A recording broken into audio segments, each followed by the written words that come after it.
All right, good morning, everybody. Welcome to the fourth of our town hall series. How's the sound back there, Luke? Is it all right? Okay, good. As you can see, we're in a different spot, and one of the biggest things that we're going to be celebrating this weekend is the Assumption of Command. And Colonel Morrison, I actually see her back there. She's hello, Colonel Morrison, is here and on the ground, and we're very, very excited for her to assume command tomorrow at 1300. But obviously, we're not in the chapel. We're here in the hangar. We're very, very excited to have a lot of people coming in for that event this weekend. As always, I will start with questions. Luke, are there any questions online as of right now? No? Any questions in the audience about anything? Yes, Sergeant Eastep. Morning, sir. Hey, sir, just as a question, I know I've seen some folks around the base and everything, but with the UTA and all these people coming in, is there going to be like all these parking lots cleared from all of that snow and everything that's out there, or are we going to have a log jam tomorrow? That's a great question. I will talk to Colonel Witter. Can you take that for action and just take a look at that? He's got it. Okay. I would say it's going to be difficult with the amount of snow that we have around right now to get it all clear. Could we do better between now and tomorrow? Certainly. There's a lot of things that are going into that. Okay. Which kind of leads to one of my points, is our BOS contract. Not from Buffalo, as you all know. Okay. I've come up here from Mississippi. What I heard is we had the 5th snowiest January on record here in Niagara. I think I brought that with me. As a result, we've been using a lot more of our BOS contractors and funds than we were actually budgeted for, okay? So what happens is, what you've heard me say is, hey, we need to limit civilian overtime pay. Well, BOS, as a contractor, they get overtime pay as well. And that account is actually near zero. Now, I just got back from Marine Cross, and one of the things that I talked about with Africa FM is, hey, we need to reload that account. But their normal working hours are 7:30 to 16:30 Monday through Friday. So Colonel Witter can pick up the phone and call them right now and say, hey, let's work till 16:30 to try and get that. And that's what we'll do, okay, to make that happen. But with the amount of snow that we've gotten in January, that's one of the reasons why we did min-manning a couple Thursdays ago, is doing that and allowing the workers to work from 7:30 to 16:30 helps save some of that overtime pay so that we can actually come to work on that Friday, as opposed to us being here all day on the Thursday, them trying to plow around, those of us in the parking lots. And then now at 1700, they're working and we're giving them money that we really don't have. What I'm hearing is basically 1 hour of overtime costs about $1,500 an hour for their whole crew of stuff. Well, our pot of money is approaching $1,500. That's stuff that I'm having to balance. That's kind of unique for the financial situation that we're in right now. But yes, we can certainly get after that today. And you're seeing the town of Buffalo and Niagara do a lot of those things while we have a break in the weather to try and move those things back. Because you're right, it is a joint UTA weekend. So 107's here as well as us, plus all of our guests. So thanks for bringing that to our attention. We will absolutely take that for action. All right, any other questions before I talk about some other topics? Anything online, Luke? Okay, fantastic. All right, obviously a big weekend.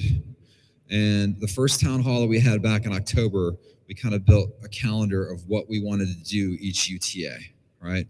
And we were kind of, I joked the first week in October, I said, all right, November UTA will be Assumption of Command.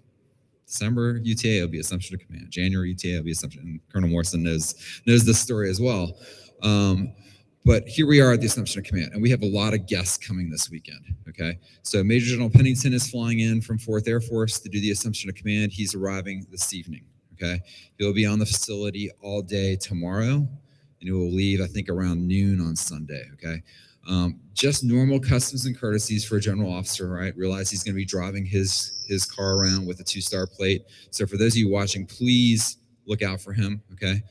I will probably be with him, or Colonel Morrison as well, and Chief Peters, but please render him the proper customs and courtesies as he travels around the base, okay? It's not that big of installation, and you will see his car driving around with the 2-star plate on it, okay? So please adhere to those customs and courtesies. We also have a lot of media coming on base tomorrow for the Assumption of Command. Again, it's a rare event for us to have an Assumption of Command. It's every couple of years or so. So the local media is coming in. We have 2 congressmen coming on base tomorrow. And I'm hearing that either Governor Hochul or some representative from her office will be here. Okay. So again, a lot of people on the base. So take this opportunity to kind of look around and pick up a little bit. All right. We don't need to paint the snow white, anything like that. All right. But we do want to put our best foot forward for the people that are coming to visit the base. And I'm very, very excited to have all those people and showcase everything that we're doing here at Niagara Falls, right? But this weekend is really about this.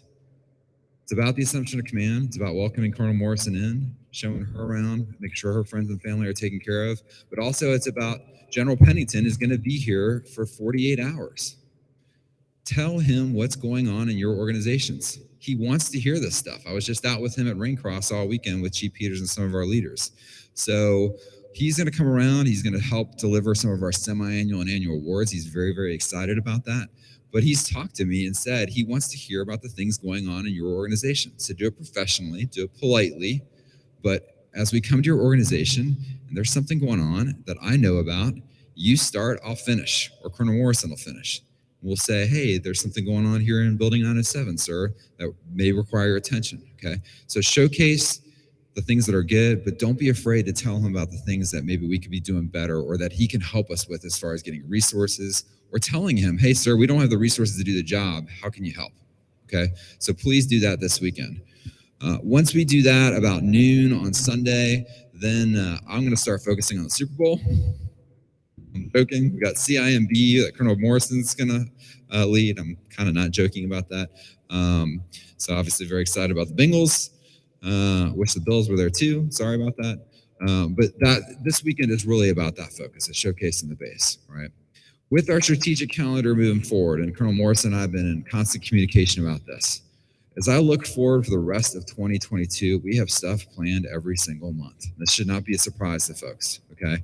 March, exercise. All right, one of the big things we started talking about in October is every airman needs to know when they show up on the drill weekend whether it's an exercise or not. Okay, March, exercise, 4-day exercise, 24-hour ops. Okay, starting on Friday, rolling through Sunday. Obviously, a lot of our airmen are showing up on Saturday. Okay, when they show up Saturday first thing, they need to be in exercise mode from minute 1. So please start talking to them about that. April, UEI. Preparations for this. December, January UTAs, we talked about. We got to do this stuff now. They're already looking at us.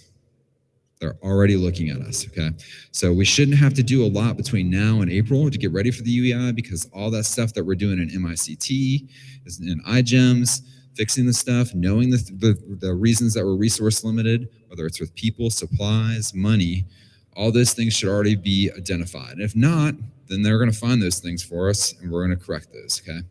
May, Family Day. Okay. One of the big feedbacks that I've gotten since I've been here as the vice and now sitting in as acting wing commander is, sir, when are we going to get a family day? All right. Chief Peters and I have listened for that. Colonel Magnuson listened. May, Family Day. Okay. There's some other events that are going to happen in May. Somewhere in that May, June timeframe, we're talking about strategic alignment. We need to get Colonel Morrison a little bit of time to settle in, take a look around, get to know you and your programs. But now that early summer timeframe, we're kind of looking at strategic alignment time. All right, redoing what we've been doing with our mission, vision, and priorities moving forward. July, we're going to have the Afric D&I team come out. We don't have a UTA in July, so it'll be training for our full-time folks. And then as we begin into August, another exercise, and now we're already into September. Okay, very, very busy time. We've also deconflicted our deployment schedule for fiscal year 23, so that's set. So we're on track for our INORI in October and November 23. So all that to say, we've been very, very busy the last 4 or 5 months to get ready for Colonel Morrison and her team to come in and continue to move the wing forward, right? And I can't thank you all enough for doing that. But it's a lot of stuff moving ahead, all right? So let's enjoy this weekend. But every UTA going forward, we're busy. We've got a lot of stuff going on. Any questions about stuff for this weekend or kind of the UTA schedule moving forward? Luke, anything online? It's quiet online. Do we have anybody online? Okay, they're just quiet today. All right, any other questions on that front? Excellent. All right, civilian hiring update. We talked a lot about this at Rain Cross, which is the senior leader conference out at March Air Reserve Base. Again, we had several of the group commanders, Chief Peters, Senior Master Sergeant Pagan was recognized there for being the Air Force First Sergeant of the Year. We talked a lot about the civilian hiring. Pause, freeze, update. What was that? I can't even remember what they're calling it now. It's something different. It's not a pause. I don't have good news on this front. And those of you that know me, I'm not going to sugarcoat stuff. This is something that's likely to last not only through this year, but probably through next year. As you've heard me say since October, we were $100 million in the hole. Right now, we've knocked that down to about $50 to $55 million still in the hole. Okay, they're doing measures to reduce that to zero, and the stuff that we're doing is working. Now, what they're not doing is absolutely austere measures that are going to affect faces and spaces, and I'm very, very thankful for that. Okay, I've not heard anything about a RIF, and we talked about that in October, November, December. There was no discussion of that. So that's the good news, is that I'm not hearing that they're doing very severe measures to solve this problem now. And I think we should all be thankful for that piece. However, because we're not doing those things, it's going to take longer to get to a more fiscally appropriate situation. In short, and I won't get into the details of this, and those that want the details, I do have some of those things. We've got about 11,300 authorized positions in civilians, and we're somewhere still in the neighborhood of between 11,800 and 12,000 people that have faces in spaces. Okay, so we've got to cut probably between another 400 to 600 to 700 people. We're going to do that through slow attrition. Now, I also know that hurts. It's hurting a lot of us in every single organization. And the longer we do this, the less arts and civilians that we have that are attriting out over time. And some of those are very, very important positions. Wing commander, for example. So continue to push up the fact that I don't have an art or civilian in this position because somebody retired or somebody left, and what those impacts are going forward. Okay. I think there's going to be some other civilian measures that are on the table. They don't have exactly what the specifics are yet. That may do stuff like reduce bonuses. It's on the table. Reduce retention incentives, on the table. Reduce time off awards is on the table. Okay. All stuff that we're not having to get rid of faces and spaces, which is the most important part as far as I'm concerned. So I look at the plan and go, okay, they have a solid plan with this, but they've got 2 years worth of stuff to fix. Okay, so I do believe that the civilian hiring pause is going to last through 2022. I also believe it's going to continue again in 2023. All right. So we've had one exception of policy set forth at this wing. They're starting to loosen some of that up. I'm hearing that we're probably likely to get another 1 or 2 this month. And then there's also certain career fields that they're starting to say, hey, it's an automatic exception of policy depending on a career field. Stuff I've heard is like defenders, air traffic controllers, pilots, safety. Those are the 4 that I can think of offhand. So again, look, I understand this is not awesome. Okay, this is stuff that's outside of our control. Let's control the things that we can control with this, but realize again, you do have people at AFRIC that are trying to do this in a way that doesn't absolutely rock the boat for particular people in spaces, and I'm very, very appreciative of that. Any questions on civilian hiring front? Yeah, Colonel Dugan. Sir, so this is tied a little bit to it. If this civilian hiring pause or freeze continues, what does that mean for the RPA budget as far as the feasibility of getting some of our TRs on longer term orders to help out? That's a great question. RPA is starting to loosen up. And for those of you that have been in the reserves a long time, we've seen this before. Okay. Some of this is dependent on the continuing resolution. Okay, so there's a continuing resolution that's about to be passed, round 3. What I'm hearing is I think it's 11 March is this, and then we're hopeful that it's not a full year continuing resolution. If it's not a full year continuing resolution, I think it's more likely that we'll get more RPA. Okay, that's my opinion on it. I haven't heard anything official statement on that, so keep fingers crossed. Okay. At any rate, the stuff that we're doing as far as RPA budget and O&M budget specifically here is working. Okay, what I can tell you is that because of the work of the folks, a lot of them in this room and online, We are the highest obligated in the 4th Air Force. Here's what that means, is we've looked at, and many of you have been a part of this, every single RPA order in CR1 and every single RPA order in CR2, we started from 0 and we went all the way up to the cut line. In CR1, we had over $1 million. We only left $7,000 on the table. Okay, that's less than 0.5% of what we had available, and that rolled over to CR2. In CR2, we're obligated as of last week at 91% of our obligations, highest in 4th Air Force. That's fantastic. It's exactly what we want to do. You're spending the money, we're focusing it on deployment, readiness, exercise. Exactly what 4th Air Force and AFRC wants us to spend that money on. Now, what do I think is likely to happen as we go through the rest of the year? It's going to be don't spend, don't spend, don't spend, don't spend, spend. Because as we get done with the CR period, they're going to load in all that RPA. We've been spending at kind of fixed levels throughout the CR period based on last year's fiscal responsibilities. And then all of a sudden, and we've seen this before, they're going to get to June and go, hey, why aren't you spending all your RPA money that they loaded in April? As a traditional reservist, I completely understand that we have traditional reservists that have made plans based on policies that I set in October, which is, sorry, we don't have RPA. And they've built plans with their civilian employers to not be able to do that. What I would tell you now is to try and dampen it out for your organizations is let's start right now going, I think it's likely that we're going to have RPA June, July, August, September. Okay. Long tours, maybe. All right. But particularly if it's supporting deployment, readiness, exercise, inspections. Okay. Those are easy, what I would call priority 0 or priority 1 must pay bills. If we start messaging that now, then I do think it's likely because of our high obligation rate and the fact that we're telling people now that when that call comes, April, May, June, and we have folks that are ready and we've set that expectation for them, that now we can really start getting after a lot of those ART backfills, particularly, for stuff like the August exercise, for stuff in June to get ready for the August exercise.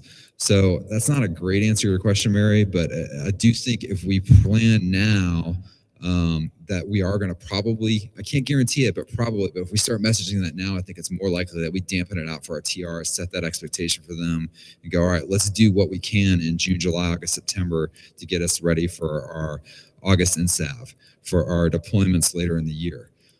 What I can't predict is what's fiscal year 23 going to look like as far as RPA. Probably similar to this year where we go into a CR and we do CR business rules right off the bat.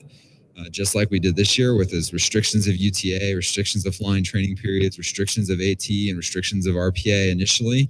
And it's kind of austere. And then second and third quarter, we start ramping up AT spending. And then third and fourth quarter, they go, hey, hurry up and spend your RPA. I think that's what it's going to look like the next couple of years for certain.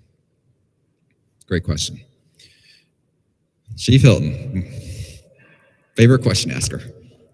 Mary, you're a close second. Sir, in the interest of bringing some good news to the civilian and art workforce, do we have results for the annual award winners? Oh, we do. For For civilians, actually, I don't think yet. I've not seen the civilian annual award winners yet. Mary, you got something to add on that? Hold on, we'll get you a microphone.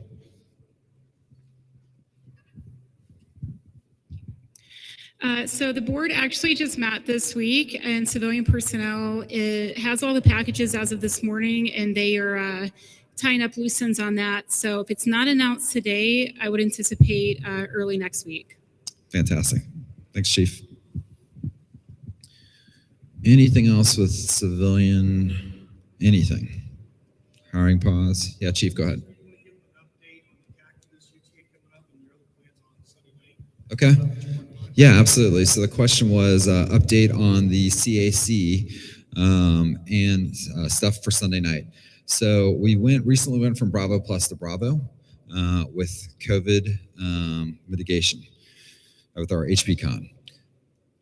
We had approximately, it was over 100 cases right before the UTA, and now this week we're down to less than 5. Okay. So what we're doing is working. And again, I'll highlight our ASTS staff. This was predicted by our ASTS. It said, holiday, big spike, come back down. And here's where we're at with this. So we've gone from Bravo Plus to Bravo. The assumption of command, we got permission to do 100 instead of 50. And then what we've done now is fitness centers back at normal capacity, and CAC is back to you can dine in the facility.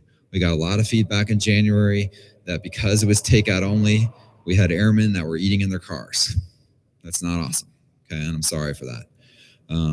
But again, we're still doing social distancing measures. We're still doing all the other stuff, but I think we're on the horizon of further measures. I can't speak to what Colonel Morrison's going to do. Okay, I'm only in charge for one more day. But I think because of the stuff that's going on, you see it locally, regionally, nationally here on the base. We're really, I think, on the cusp, assuming an unforeseen event, that things are going to start turning around. And I know some of you you've been saying that since October, sir. Got it. But again, the data is supporting that. It is we've kind of gotten through the Omicron wave and moved forward. As far as Sunday night, big Super Bowl party at the Fuzzy Bison. And what we're going to do is we're going to open it up to 2 groups of 50. Okay, so we have got the squadron leaders in there, but also what we've done is said, okay, we're going to split them up into 2 rooms that adhere to the DoD policy. And that way, for those that also want to attend, they can do that. And you sign up through FSS. So that way we don't go over the 50 person for that other group. My only stipulation is you must wear Bengals gear. If you wear Rams gear, actually, I guess that'll be Colonel Morrison's decision. So you will displease the Vice Wing Commander greatly if you wear Rams gear at the Super Bowl party on Sunday night. And the Vice Wing Commander may be buying drinks. We'll see. So, thanks, Chief. All right, any other questions about the civilian or anything else or anything online, Luke? No? Online is quiet. That's great. I guess it's not great. All right, KC-46 announcement. So for those that didn't know, March Air Reserve Base was picked as the primary, and then it was Grissom and Tinker were the reasonable alternatives. I've talked to our local legislators and community, and I think everybody's a little disappointed. Okay, here's what I will say, is it had absolutely nothing to do with the people here on this installation. It had absolutely nothing to do with the people in the community. And we're getting after the reasons for why we weren't selected. Okay, a lot of it is infrastructure. And that's what I told NIMAC. That's what I told our local legislators. But we had the AFRIC focus group come out and look at our facilities, look around with stuff, and we're getting after those things. So I don't want to say I'm not surprised we didn't get it, but there are other bases like March and Grissom and Tinker that have bigger infrastructure or other people already associated with what they want to do with the KC-46. Okay, so it's tough to lose. All right, I'm a very competitive person. I don't like not getting things that we worked very, very hard for. And this team here worked very, very hard for KC-46 and supplying the data. So did our partners at NIMAC. So did our partners in the community with us, okay? But I do believe we're going to be getting a consolation prize. I think that we're likely to get more tails here, okay? There you go, Chief. Get to work. I have not been told this, all right, because the final announcement for this is actually not till mid-23. Okay, so now what happens is this goes to Congress. Congress looks at those 3 bases and they'll say, okay, based on what's going on, we're actually going to pick this. So it's not necessarily March. It's likely going to be March Air Reserve Base, but those tails that are March then will start spreading out through the remainder of the enterprise. But here's the thing. We've got stuff to do, okay? As I just talked about with the strategic calendar, we're busy. Okay, we've got certifications that we want to do here locally to be fully capable 8 PAA or 12 PAA KC-135 wing. All right, so let's not lose our eyes on that prize. We got a regional PE mission that I think we're likely to be the primary for that as well. Okay, so all that to say is, yes, I know we're disappointed about the KC-46 announcement. The community's disappointed about it. I've gotten that feedback from NIMAC and members in the community, but we've got a lot to do here. And that's what I told Congressman Jacobs, Congressman Higgins' office when they both asked. I said, look, we're good. All the stuff that we're doing for infrastructure is good for KC-135, KC-46, or KCX. It is.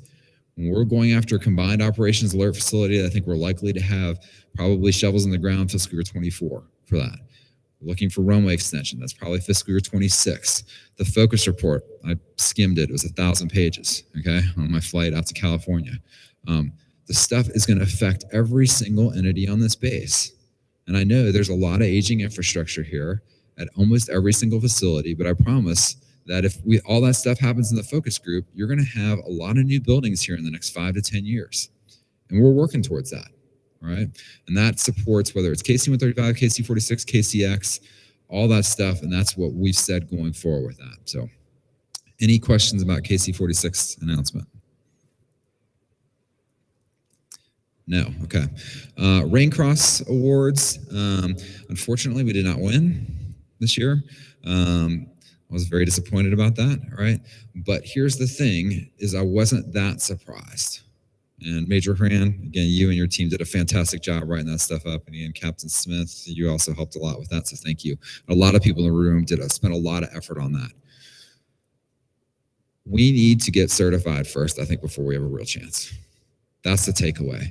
The winners were doing all this real world stuff with Afghanistan. And you look at the stuff that was on the news, and that was 4th Air Force, okay?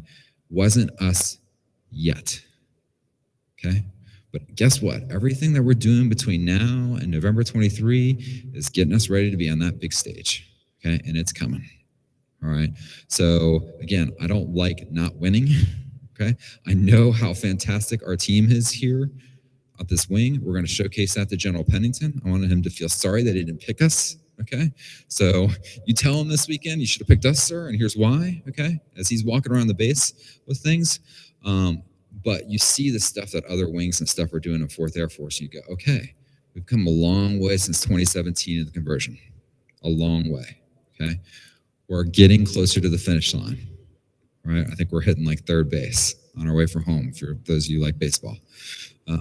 So again, it's hard not to be disappointed by that. I wanted to bring home some hardware, the big 200-pound trophy. Someone's going to joke and lift it up on the stage. Didn't get to happen, right? But that doesn't diminish what we're doing here every single day, every single week, every single month, right? Our next opportunity to succeed not only is tomorrow, but that exercise coming up in 2 or 3 weeks. And we do have inspectors coming in for that, all right?